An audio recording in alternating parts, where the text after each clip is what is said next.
wa Munyoro. Hatunasema ati 2027 elections sijui ikifanyika nini. Wewe my friend, hata utawahi kuwa chairman wa DIP.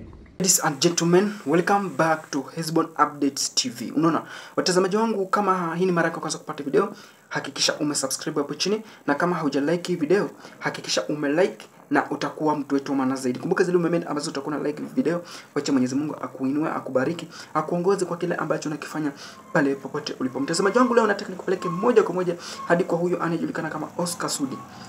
Kumbuka kuna ile blanda ambayo Rigathi Gachagua alikuwa akiweza kufanya pale kwa Obina show. Unaona mtazamaji wangu, kuna ile blanda, kuna ile matamshi machafu ambayo Rigathi Gachagua alikuwa akiweza kutamka. Sasa imeuma sana Oscar Sudi.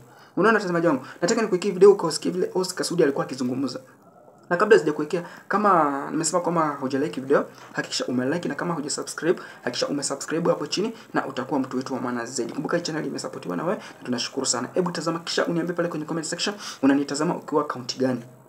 Wa Munyoro, please don't talk about 2007 2008.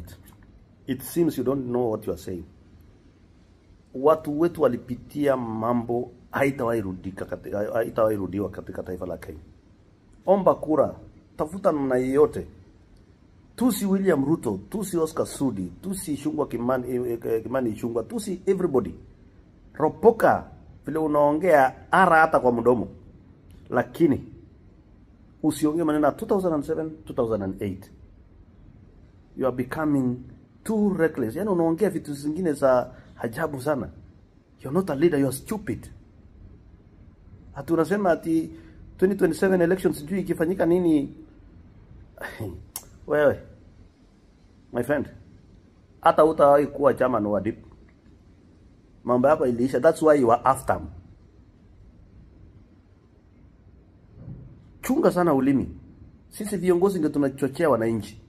Sisi viongozi ndio tunaongea matope kushinda hata wananchi. Sasa wewe unaongoza nani na yeye ujinga yote uko naye? Be careful wewe wa Munyoro. And don't be stupid. Na wewe umeenda nyumbani one way. Very stupid. The mood in the country. Yeah. If that IBC tries to mess with the election, okay, there will be no country here. 207 will look like a Christmas party. I can tell you.